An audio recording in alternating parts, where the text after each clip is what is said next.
Even after George Santos was indicted this week for, among many other things, making false statements, he decided that his best course of action after being indicted for making false statements was to come out to the press and make a false statement. Now, while him lying to the press is certainly not something that is a criminal activity, it is a little bit, well, totally expected, but definitely ironic that you would just be indicted for making false statements and then turn right around and make a false statement.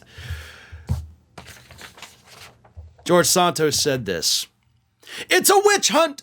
I'm going to fight my battle. I'm going to deliver. I'm going to fight the witch hunt. I'm going to take care of clearing my name." It's not a witch hunt, you liar. And for the record, I also would like to know, which name are you trying to clear? George Santos? Anthony DeVolder? George DeVolder Santos? Anthony Santos? Anthony DeVolder? George DeVolder? Anthony Santos? Katara? Which name? George? If we can even call you that? Which name are you trying to clear? You need to be a little bit more specific, as you have gone by many aliases in your lifetime. But it's not a witch hunt, man. They got you. They got you on the goods, not just the making false statements. Honestly, that's like the most minor of the charges. They got you on embezzlement. They got you on money laundering. Multiple counts of each of those, by the way. The evidence is right there, clear as day.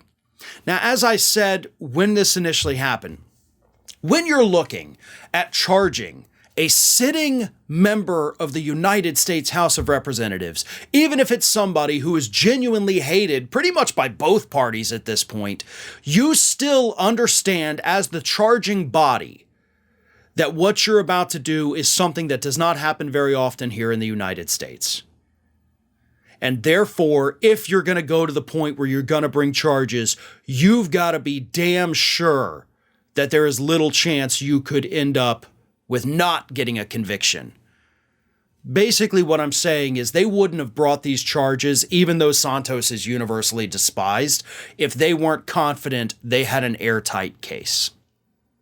Because they know how politically toxic it can be going after a sitting politician, whether it's a Democrat or a Republican. Hell, they actually tried that a couple years ago with a Democrat. My apologies, name escapes me. I was reading about it earlier today. But the charges ended up being dismissed. And they look like damn fools. That Democrat, of course, now is the minority leader on a House committee. Again, I'm so sorry, the name escapes me. It's a name I know, and for some reason I can't think of it. But then they also had the Republican Fortenberry, who ended up having to resign because the charges became overwhelming. So they know what they're doing. These charging bodies are not just going to embark on a witch hunt and just say, let's throw stuff out there, see if it sticks. No. They know that by bringing these charges, they are stepping into politically toxic waters, no matter who it is, no matter what the charges are. And they are not going to step into those waters unless they are certain that they can safely navigate to the other side. So this is not a witch hunt, George.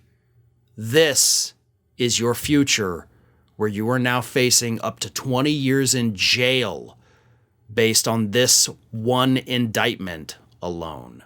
Ring of Fire has fresh content 7 days a week, so if you want to be reminded about it, don't forget to subscribe to the channel, hit the little bell to be notified every time a new video goes up.